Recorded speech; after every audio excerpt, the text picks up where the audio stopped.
श्री साई सच्चरित अध्याय 48. श्री गणेशाय नमः. श्री सरस्वत्ये नमः. श्री गुरुभ्यो नमः. श्री कुलदेवताये नमः. श्री सीतारामचंद्राभ्याम नमः. श्री सद्गुरु साईनाथाय नमः. सुरुवातीला अध्यात्मात हेमाडपंत गुरु आणि सद्गुरु याबद्दल विवेचन करतात.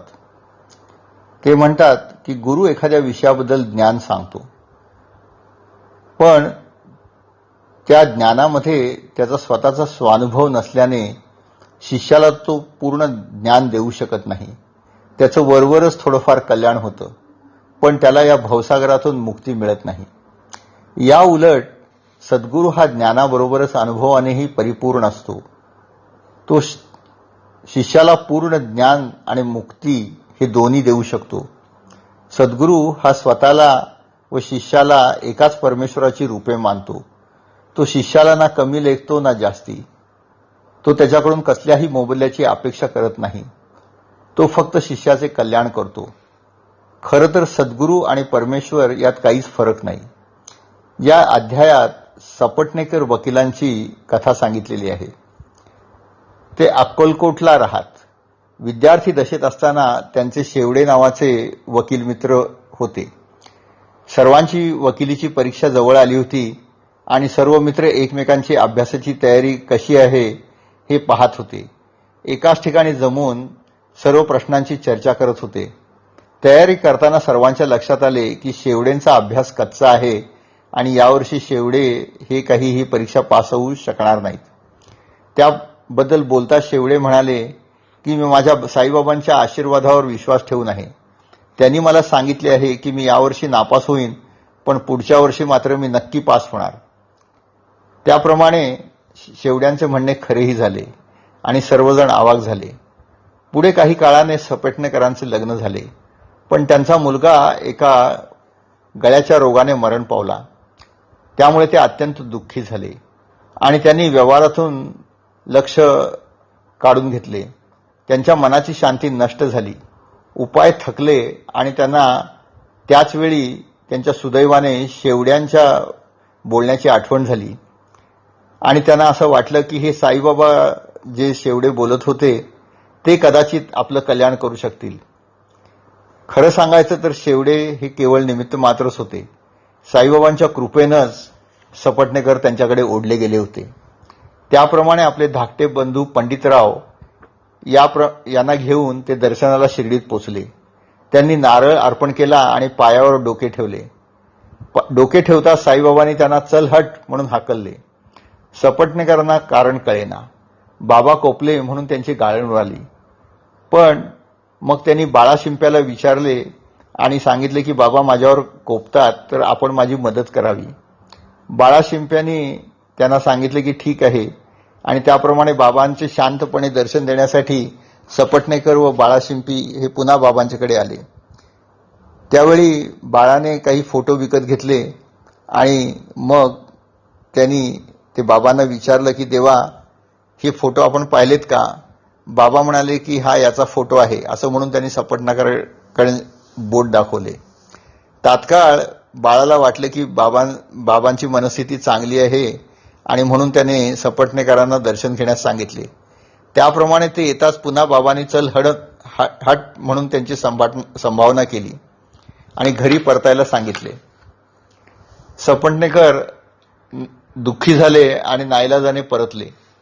पुढे काही दिवसांनी सपटणेकरांनी मनशांतीसाठी काशीला जायची तयारी केली. जाण्याआधी 2च दिवस असताना त्यांच्या बायकोला एक फकीर स्वप्नात दिसला. त्या घागर घेऊन लक्कडशाच्या विहिरीवर जात असताना तो फकीर त्यांना निंबाच्या झाडाखाली दिसला. तो त्यांना म्हणाला की बाळ तू का व्यर्थ श्रमते आहेस? मी तुझी घागर भरून देतो. त्या घाबरल्या व घराकडे परतू लागल्या. असे असताना त्यांचे डोळे उघडले. त्यांनी हे स्वप्न पतीला सांगितले आणि ते दोघे काशीऐवजी पुन्हा शिर्डीत आले. त्याचवेळी बाबा लेंडीबागेवरून परतले. त्यांना पाहून हाच तो स्वप्नातला फकीर याची त्यांची खात्री पटली. मग बाबांनी त्यांची गोष्ट एका तिसऱ्याला सांगितली. ते म्हणाले की माझे हात, पोट, कंबर हे खूप दिवस दुखत होते, व औषधे खाऊन त्याचा काही उपयोग होत नव्हता. पण आता ते सर्व थांबले. त्यानंतर सपटणेकरांनी दर्शन घेताच पुन्हा बाबांनी त्यांना चल हट म्हटले आणि जाण्याला सांगितले. सपटणेकरांना वाईट वाटले. बाबा आपल्यालाच का चल हट म्हणतात या विचाराने ते अत्यंत अस्वस्थ झाले.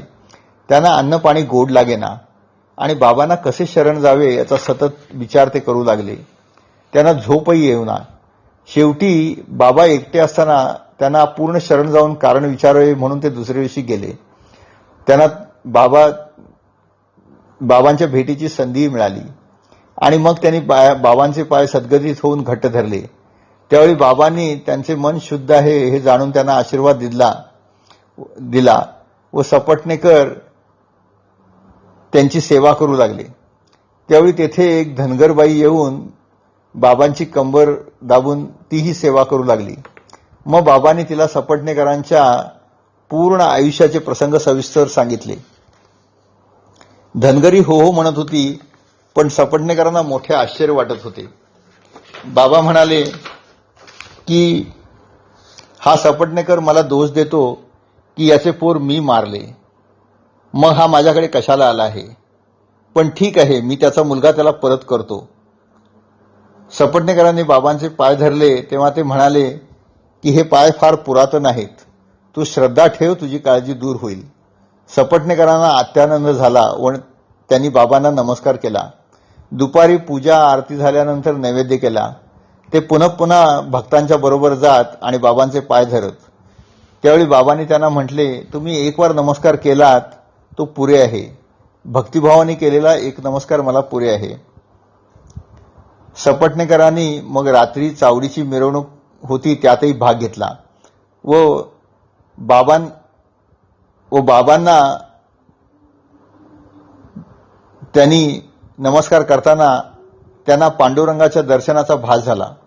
पुढे बाबांची आज्ञा घेऊन परत जाताना त्यांनी विचार केला की आपण गाडी भाड्यापुरते पैसे बाजूला ठेवावेत आणि बाबांना उरलेल्या पैशाची दक्षिणा द्यावी. बाबांनी त्याप्रमाणे त्यांना आणखी दक्षिणा न मागता आहे ते पैसे घेतले आणि त्यांचा निश्चय तडीला नेण्याला मदत केली. त्याप्रमाणे सपटणेकर बाबांचा आशीर्वाद घेऊन परतल्यानंतर त्यांना मुलगा झाला. 8 वर्षाच्या बाळाला घेऊन ते पती पत्नी अत्यंत कृतज्ञतेने बाबांना शरण आले. पुढेही त्यांना 2 मुले झाली व बाबांच्या दयेने त्यांची झोळी भरून गेली. पुढील अध्यायात बाबा त्यांची परीक्षा पाहायला आलेल्या भक्तांचे सुद्धा कसे कल्याण करत आणि ते सुद्धा त्यांच्या इच्छा पुरवत हे पाहू. श्री सद्गुरु साईनाथार्पणमस्तु. शुभम भवतु, शुभम भवतु, शुभम भवतु.